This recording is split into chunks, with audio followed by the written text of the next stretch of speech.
जय हिंद प्यारे साथियों, एक बार फिर से आप सभी के लिए लेकर आ चुका हूं बिहार पुलिस भर्ती 2023 से रिलेटेड जीके जीएस के क्वेश्चनों की एक धमाकेदार वीडियो।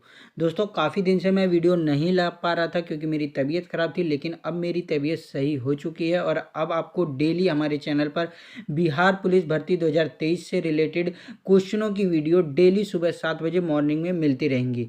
तो दोस्तों चैनल को जरूर से सब्सक्राइब कर लीजिएगा क्योंकि अब आपका पेपर जल्दी शुरू होने वाला है, तो प्रैक्टिस हम डेली करते रहेंगे ताकि सभी क्वेश्चन आपको अच्छी तरीके से याद हो जाएं और आप बिना किसी गलती के एग्जाम में क्वेश्चनों को कवर कर पाएं। तो चलिए दोस्तों आज के वीडियो की शुरुआत करता हूं, लेकिन उससे पहले चैनल को जरूर से सब्सक्राइब कर लीजिएगा। आज की वीडियो में दोस्तों हम मोस्ट इंपोर्टेंट क्वेश्चनों को लेकर आया हूं जो दोस्तों बिहार पुलिस भर्ती 2023 में आपको देखने को मिलने वाले हैं। तो सभी क्वेश्चनों को कवर करते रहिएगा, नोट करते रहिएगा और वीडियो के लास्ट में आपको जरूर से कमेंट करके बताना है कि कितने क्वेश्चनों को आप सही कर पाए हैं। तो चलिए शुरुआत करते हैं। पहला क्वेश्चन है दोस्तों, हड़प्पा कालीन सभ्यता का विशाल कोठार कहाँ मिला है। देखिए कोठार कहाँ मिला है, ऐसा क्वेश्चन देके एग्जामिनर कंफ्यूज करता है। तो ऐसे ही क्वेश्चन मैं लेके आया हूँ जिसमें आप कंफ्यूज हो सकते हैं। देखिए विशाल कोठार की बात की गई है, यानी विशाल स्नानागार यहाँ पर पूछा गया है। यदि स्नानागार पूछता तो बच्चे इसको आंसर सही से दे देते, लेकिन कोठार दे दिया तो बच्चे कंफ्यूज हो जाते हैं। यहाँ पर दोस्तों हड़प्पा कालीन सभ्यता का विशाल स्नानागार ही पूछा गया है। ठीक है, और ऑप्शन आपका राइट कौन सा हो जाता है, कालीबंगा, रोपण, मोहनजोदड़ो या फिर लोथल। देखिए स्नानागार के बारे में आप सभी ने पढ़ा होगा दोस्तों, विशाल स्नानागार मोहनजोदड़ो से प्राप्त हुआ था। ऑप्शन सी आपका राइट हो जाता है। यदि मैं बात करूं मोहनजोदड़ो की तो इसका अर्थ एग्जाम में पूछा जाता है, याद रख लीजिएगा, मृतकों का टीला। क्या दोस्तों मृतकों का टीला मोहनजोदड़ो को कहा जाता है। विशाल स्नानागार यहीं से प्राप्त हुआ था और एग्जाम में पूछा जाता है कि कांसे की नर्तकी की मूर्ति, क्या दोस्तों कांसे की नर्तकी की मूर्ति कहाँ से मिली थी, तो मोहनजोदड़ो राइट आंसर हो जाएगा। यदि आपसे एग्जाम में पूछ ले कि मोहनजोदड़ो की सबसे बड़ी इमारत कौन सी है, तो विशाल स्नानागार आपका गलत हो जाएगा दोस्तों। विशाल अन्नागार आपको ऑप्शन में जरूर से मिलेगा। मोहनजोदड़ो की सबसे बड़ी इमारत विशाल अन्नागार मिली थी। ठीक है, इसको भी नोट डाउन कर लीजिएगा। ठीक है, कालीबंगा से क्या पूछा जाता है दोस्तों, जली चूड़ी के साक्ष्य कहाँ से मिले थे, तो आपको याद रख लेना है कालीबंगा से मिले थे। मिट्टी बनाने के पात्र यानी मिट्टी के बर्तन बनाने के पात्र कहाँ से मिले थे, ये भी दोस्तों कालीबंगा से ही मिले थे। कालीबंगा है कहाँ पर, तो राजस्थान में है, ये भी नोट डाउन जरूर से कर लीजिएगा। लोथल के बारे में पूछा जाता है तो लोथल से रिलेटेड आपको याद रख लेना है कि सिंधु घाटी सभ्यता का प्रमुख बंदरगाह था लोथल। क्या था दोस्तों, बंदरगाह था। ये भी जरूर से नोट डाउन कर लीजिएगा। चलिए नेक्स्ट क्वेश्चन देखते हैं। अगला क्वेश्चन है, गायत्री मंत्र का सर्वप्रथम उल्लेख कहाँ पर मिलता है, यानी सबसे पहले गायत्री मंत्र कहाँ पर देखने को मिला था। कौन सा ऑप्शन राइट हो जाता है, तो दोस्तों इस क्वेश्चन का राइट आंसर हो जाता है ऑप्शन डी, ऋग्वेद में।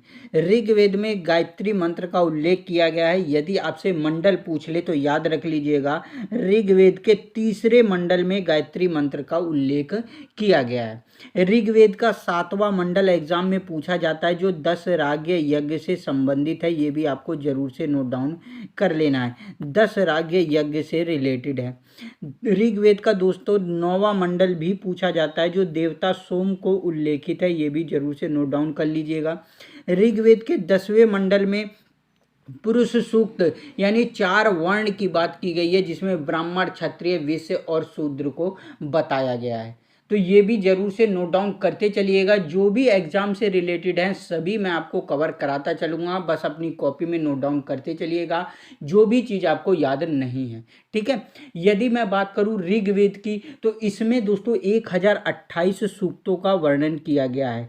ये भी एग्जाम में पूछा जा चुका है, तो इसको भी जरूर से नोट डाउन कर लीजिएगा। सबसे प्राचीन वेद कौन सा एग्जाम में पूछा जाता है, तो याद रख लीजिएगा ऋग्वेद सबसे प्राचीन वेद है। सबसे नवीन वेद कौन सा है दोस्तों, अथर्ववेद है। और भारतीय संगीत का जनक किसे कहा जाता है, तो सामवेद को कहा जाता है। और यजुर्वेद आपका एक ऐसा वेद है दोस्तों जो गद्य और पद्य दोनों में देखने को मिलता है। बलि के समय जो मंत्र पढ़े जाते हैं दोस्तों, वो आपका यजुर्वेद में देखने को मिल जाता है। जादू टोना टोटका किससे संबंधित है? अथर्ववेद से रिलेटेड है। ठीक है, तो ये सारी चीज़ें आपको जरूर से एक बार कवर कर लेनी है। चलिए नेक्स्ट देखते हैं। अगला क्वेश्चन है, गौतम बुद्ध को कौन सी जगह ब्रह्म ज्ञान की प्राप्ति हुई थी? ब्रह्म ज्ञान, कौन सा ऑप्शन राइट हो जाता है? तो दोस्तों इस क्वेश्चन का राइट आंसर हो जाता है ऑप्शन ए, बोध गया। बोध गया में दोस्तों गौतम बुद्ध को पीपल के वृक्ष के नीचे ज्ञान की प्राप्ति हुई थी। ये भी आपको नोट डाउन कर लेना है। पीपल के वृक्ष को बोधि वृक्ष के नाम से जाना जाने लगा। ठीक है, तो कौन से वृक्ष के नीचे? पीपल के वृक्ष के नीचे बोध गया में इन्हें ज्ञान की प्राप्ति हुई थी। इनका जन्म पूछ लिया जाए तो याद रख लीजिएगा, 563 ईसा पूर्व में लुम्बिनी नेपाल में इनका जन्म हुआ था। ठीक है, 483 ईसा पूर्व कुशीनगर में इनकी मृत्यु हुई थी। नोट डाउन जरूर से कर लीजिएगा। ठीक है, चलिए नेक्स्ट देखते हैं। अगला क्वेश्चन है, कौटिल्य के अर्थशास्त्र के अनुसार कौन राज्यों के करों की वसूली के लिए जिम्मेदार था? कौन सा ऑप्शन राइट हो जाता है? तो दोस्तों इस क्वेश्चन का राइट आंसर ऑप्शन ए हो जाएगा, समाहर्ता। ठीक है, चलिए नेक्स्ट देखते हैं। अगला क्वेश्चन है, किन दो भौतिक राशियों के मात्रक समान है? किन दो भौतिक राशियों के मात्रक समान है? कौन सा ऑप्शन राइट हो जाता है? तो देखिए दोस्तों, बल का क्या हो जाता है? न्यूटन हो जाता है, आपको पता ही है। ऊर्जा का क्या हो जाएगा दोस्तों? जूल हो जाएगा। त्वरण की बात करूं तो त्वरण का मीटर पर सेकंड स्क्वायर होता है। ठीक है, क्या होता है? मीटर पर सेकंड स्क्वायर होता है। वेग का दोस्तों क्या हो जाता है? वेग का होता है मीटर पर सेकंड। और दोस्तों चाल का क्या होता है? तो चाल का भी मीटर पर सेकंड होता है, यानी ऑप्शन आपका सी राइट हो जाएगा। वेग और चाल का मात्रक समान होता है। यदि मैं दूरी की बात करूं तो दूरी आप सभी जानते हैं मीटर होता है। ठीक है, तो ऑप्शन सी आपका राइट आंसर हो जाएगा। चलिए नेक्स्ट देखते हैं। अगला क्वेश्चन है दोस्तों, स्वामी दयानंद सरस्वती के विचार जिस पुस्तक में प्रकाशित हैं वह पुस्तक कौन सी है? कौन सा ऑप्शन राइट हो जाएगा? तो दोस्तों इस क्वेश्चन का राइट आंसर हो जाता है ऑप्शन डी, सत्यार्थ प्रकाश। स्वामी दयानंद सरस्वती की पुस्तक है दोस्तों सत्यार्थ प्रकाश, जिसमें इन्होंने अपने विचारों को प्रस्तुत किया है। अब स्वामी दयानंद सरस्वती से रिलेटेड पूछा जाता है, 1874 ईस्वी में इन्होंने दोस्तों आर्य समाज की स्थापना की थी। किस समाज की? आर्य समाज की स्थापना 1874 ईस्वी में स्वामी दयानंद सरस्वती के द्वारा की गई थी।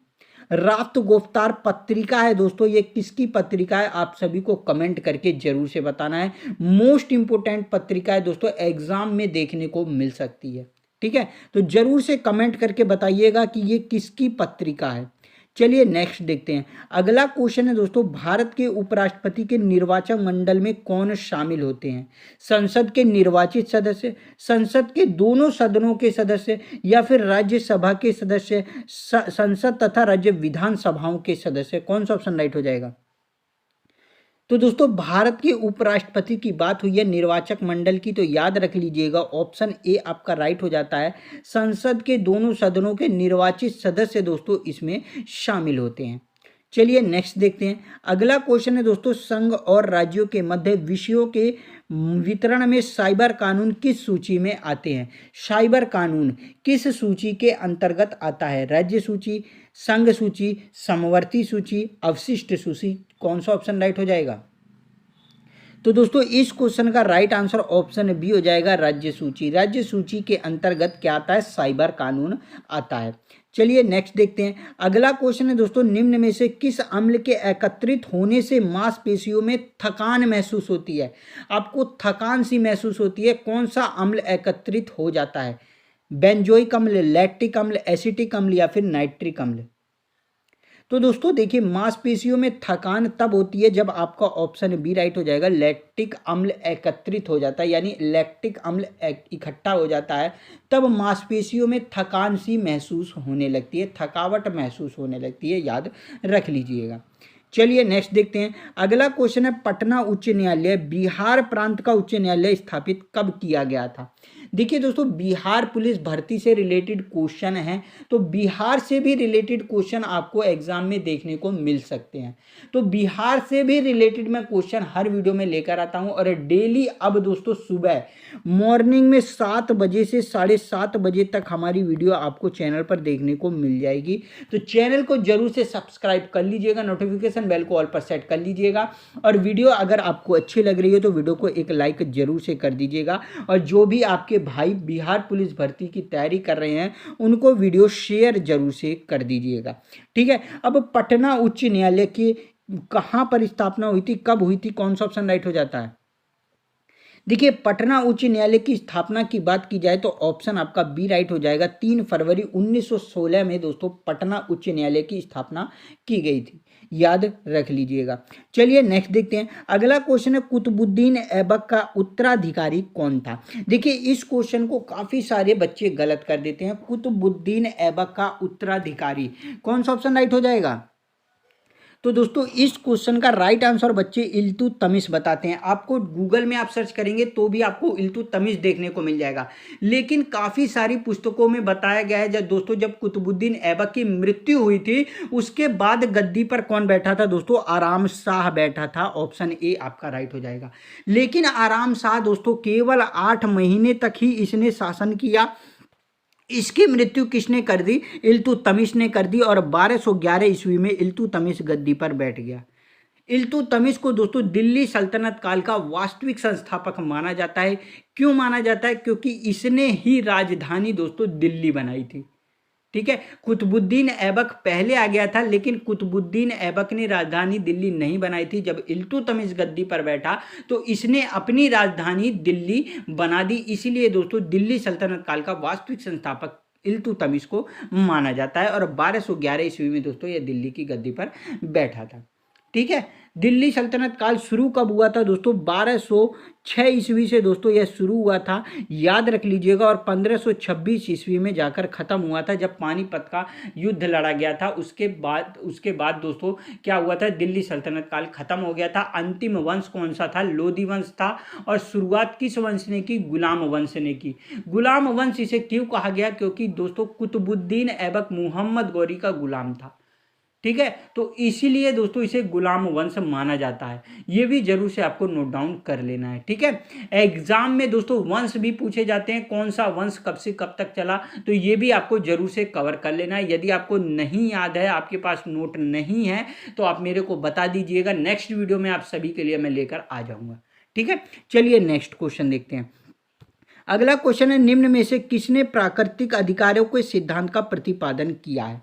जॉन लॉक ने, रूसो ने, एच.जे. लास्की ने, या बेंथम ने? कौन सा ऑप्शन राइट हो जाएगा? तो दोस्तों इस क्वेश्चन का राइट आंसर हो जाता है option A, John Locke. John Locke ने दोस्तों प्राकृतिक अधिकारों के सिद्धांत का प्रतिपादन किया था। चलिए नेक्स्ट देखते हैं। अगला क्वेश्चन है दोस्तों, आसमान का नीला रंग होने का क्या कारण है? यानी किस कारण आसमान का रंग हमें नीला दिखाई देता है? कौन सा ऑप्शन राइट हो जाएगा? तो दोस्तों इस क्वेश्चन का राइट आंसर हो जाता है ऑप्शन बी, प्रकाश के प्रकीर्णन के कारण दोस्तों आसमान का रंग नीला दिखाई देता है। नीला रंग का दोस्तों प्रकीर्णन यानी नीला रंग ज़्यादा फैलता है, इसीलिए दोस्तों हमें आसमान नीला दिखाई देता है। कहते हैं डेंजर, डेंजर का क्या निशान होता है? लाल होता है। लाल बत्ती देखी होंगी आपने। क्यों होता है? क्योंकि जो लाल रंग होता है वो कम फैलता है और दूर से दिखाई दे देता है, इसीलिए दोस्तों डेंजर कहा जाता है लाल रंग को। जो भी आपने देखा होगा रोड पे रुकने के लिए लाल रंग दिखाई देता है।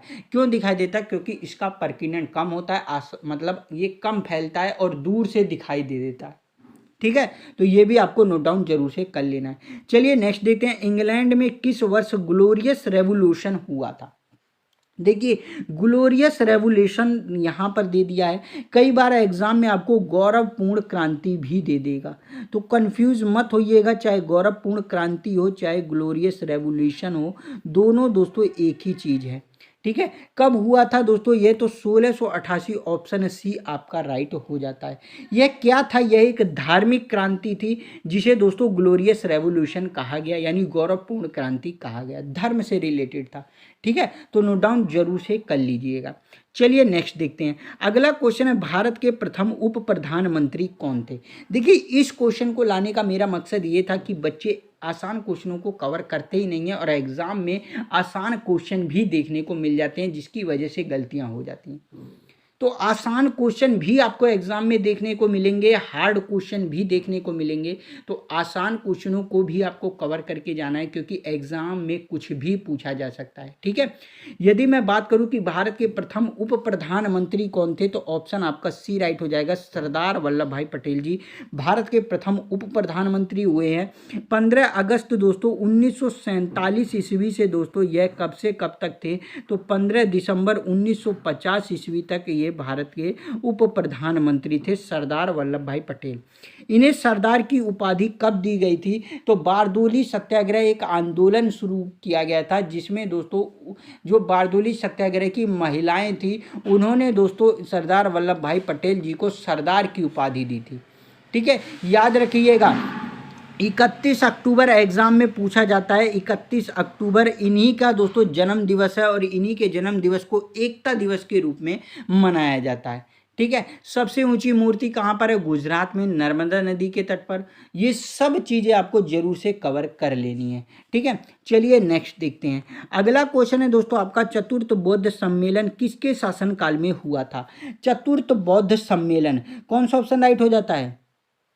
देखिए बौद्ध संगीति हर एग्जाम में पूछी जाती है और चतुर्थ बौद्ध सम्मेलन की बात करूँ तो ऑप्शन ए आपका राइट हो जाएगा। कनिष्क के शासनकाल में चतुर्थ बौद्ध संगीति हुई थी।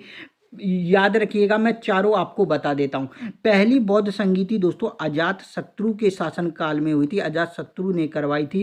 कहाँ पर करवाई थी दोस्तों, राजगृह में। नोट डाउन करते चलिएगा, राजगृह में। ठीक है, दूसरी बौद्ध संगीति की बात करूँ तो याद रख लीजिएगा किसने करवाई थी, कालाशोक ने करवाई थी। कहाँ पर करवाई थी दोस्तों, वैशाली में। कहाँ पर करवाई थी, वैशाली में करवाई थी। तीसरी बौद्ध संगीति दोस्तों अशोक ने करवाई थी। कहाँ पर करवाई थी, तो पाटलिपुत्र में। याद रखिएगा क्या दोस्तों, पाटलिपुत्र में इसने तीसरी बौद्ध संगीति करवाई थी। और चौथी कनिष्क लेके आया था, कनिष्क ने करवाई थी। कहाँ पर दोस्तों, कुंडलवन में। कुंडलवन में इसने चौथी बौद्ध संगीति कराई थी। ये चारों आपको जरूर से याद रख लेनी है। ठीक है, चलिए नेक्स्ट देखते हैं। अगला क्वेश्चन है दोस्तों, महावीर स्वामी ने किस ईस्वी में निर्वाण की प्राप्ति की थी। कौन सा ऑप्शन राइट हो जाएगा, तो दोस्तों इस क्वेश्चन का राइट आंसर हो जाता है ऑप्शन सी। 527 ईसा पूर्व में बिहार के पावापुरी में दोस्तों निर्वाण की इन्हें प्राप्ति हुई थी। चलिए नेक्स्ट देखते हैं। अगला क्वेश्चन है, मेगस्थनीज के किस ग्रंथ से मौर्यकालीन इतिहास का पता चलता है। यानी किस ग्रंथ से पता चलता है कि मौर्यकालीन इतिहास के बारे में जानकारी मेगस्थनीज के बारे में याद रख लीजिएगा। चंद्रगुप्त मौर्य के दरबार में आया था मेगस्थनीज। ठीक है, इसने पुस्तक लिखी थी दोस्तों कौन सी, इंडिका। और इंडिका पुस्तक में ही इसने मौर्यकालीन इतिहास के बारे में लिखा है। याद जरूर से रख लीजिएगा। चलिए नेक्स्ट देखते हैं। अगला क्वेश्चन है, गुप्त शासकों के द्वारा जारी किए गए चांदी के सिक्कों को क्या कहते थे। चांदी के सिक्कों को कौन सा ऑप्शन राइट हो जाएगा, तो दोस्तों इस क्वेश्चन का राइट आंसर हो जाता है ऑप्शन सी, रूपक। क्या कहा जाता था, रूपक कहा जाता था, जो गुप्त शासकों के द्वारा जारी किए गए थे। याद रखिएगा गुप्त शासक ने ही यानी गुप्त वंश ने ही सर्वाधिक सोने के सिक्के भी जारी किए थे। एग्जाम में पूछा जाता है कि किस वंश के द्वारा सर्वाधिक सोने के सिक्के जारी किए गए थे, तो गुप्त वंश आपका राइट आंसर हो जाएगा। ठीक है, इसको भी नोट डाउन जरूर से कर लीजिएगा। यदि पण की बात करूं तो मौर्य वंश में जो सिक्के चले थे उन्हें दोस्तों पण कहा जाता था। ये भी नोट डाउन कर लेना है। ठीक है, चलिए नेक्स्ट देखते हैं। अगला क्वेश्चन है, कुतुब मीनार के निर्माण कार्य को किसने पूरा करवाया था। कुतुब मीनार के निर्माण कार्य को देखिए, कुतुब मीनार बनवाया किसने था, कुतुबुद्दीन ऐबक ने। लेकिन ये इसे पूरा नहीं बनवा पाया था। इसको पूरा किसने करवाया था दोस्तों, इल्तुतमिश ने पूरा करवाया था। याद रख लीजिएगा, ऑप्शन आपका ए राइट हो जाता है। कुतुब मीनार का निर्माण कार्य किसने पूरा करवाया था, इल्तुतमिश ने करवाया था। मोस्ट इंपोर्टेंट है, नोट डाउन जरूर से कर लेना है। चलिए नेक्स्ट देखते हैं। अगला क्वेश्चन है, भारतीय स्वतंत्रता अधिनियम कब पारित हुआ था। भारतीय स्वतंत्रता अधिनियम कौन सा ऑप्शन राइट हो जाएगा, तो दोस्तों इस क्वेश्चन का राइट आंसर हो जाता है ऑप्शन ए। 18 जुलाई 1947 ईस्वी में भारतीय स्वतंत्रता अधिनियम को पारित किया गया था। चलिए नेक्स्ट देखते हैं। अगला क्वेश्चन है, लोकसभा अध्यक्ष अपना त्याग पत्र किसे प्रस्तुत करता है, किसे प्रेषित करता है? कौन सा ऑप्शन राइट हो जाएगा? तो याद रखिएगा दोस्तों, इस क्वेश्चन का आंसर गलत मत करिएगा, राष्ट्रपति इसका राइट आंसर नहीं होगा। लोकसभा अध्यक्ष की बात करूं तो लोकसभा अध्यक्ष लोकसभा के उपाध्यक्ष को अपना त्यागपत्र प्रेषित करता है। मोस्ट इंपोर्टेंट है, नोट डाउन कर लीजिएगा। ठीक है, चलिए नेक्स्ट देखते हैं। अगला क्वेश्चन है दोस्तों, निम्न में से कौन से जिले में बांसकुंड बांध स्थित है? कौन से जिले में बांसकुंड बांध, कौन सा ऑप्शन राइट हो जाता है? तो दोस्तों इस क्वेश्चन का राइट आंसर ऑप्शन डी हो जाता है। लखीसराय जिले में दोस्तों बांसकुंड बांध स्थित है। चलिए नेक्स्ट देखते हैं। अगला क्वेश्चन है, किसी वस्तु का वेग यदि दुगुना कर दिया जाए तो उसकी गतिज ऊर्जा क्या होगी? देखिए इस क्वेश्चन को आपको निकालना पड़ेगा, लेकिन इसका मैं आंसर आपको बता देता हूँ। 4 गुना हो जाएगी। किसी वस्तु का यदि वेग मैं 2 गुना कर दूँ तो गतिज ऊर्जा 4 गुनी हो जाएगी। निकलेगा कैसे दोस्तों? अंतिम वेग v बराबर 2 गुना आरंभिक वेग हो जाता है। आपको पता ही होगा, अंतिम वेग बराबर 2 गुना आरंभिक वेग, और गतिज ऊर्जा का फॉर्मूला होता है हाफ mv²। जब इसमें आप इसके मान को रखेंगे तो ऑप्शन आपका 4 गुना राइट हो जाएगा। ठीक है, चलिए नेक्स्ट देखते हैं। अगला क्वेश्चन है दोस्तों, गांधी सागर बांध निम्न में से किसका हिस्सा है? चंबल परियोजना का, कोसी परियोजना का, दामोदर घाटी परियोजना का, या भांगड़ा नागल परियोजना का? कौन सा ऑप्शन राइट हो जाता है? तो इसका आंसर दोस्तों आप सभी को कमेंट करके जरूर से बताना है। आज के लिए दोस्तों इतना ही। कितने क्वेश्चन आप सही कर पाए हैं ये भी आप जरूर से कमेंट करके बताइएगा, और जो भी मैंने दोस्तों होमवर्क के लिए दिया है उसका आंसर आपको जरूर से कमेंट करके बताना है। राष्ट्रगुप्तार पत्रिका जरूर से बताइएगा किसकी है। और वीडियो अगर आपको दोस्तों अच्छी लगी हो तो वीडियो को एक लाइक जरूर से कर दीजिएगा, अपने सभी फ्रेंड्स में शेयर कर दीजिएगा। चैनल पर नए हो तो सब्सक्राइब जरूर से कर लीजिएगा, क्योंकि डेली अब आपको मेरे चैनल पर जीके जीएस के मोस्ट इंपोर्टेंट क्वेश्चनों की वीडियो देखने को मिलती रहेगी। तो चलिए दोस्तों, मिलता हूँ नेक्स्ट वीडियो में। तब तक के लिए जय हिंद, जय भारत दोस्तों।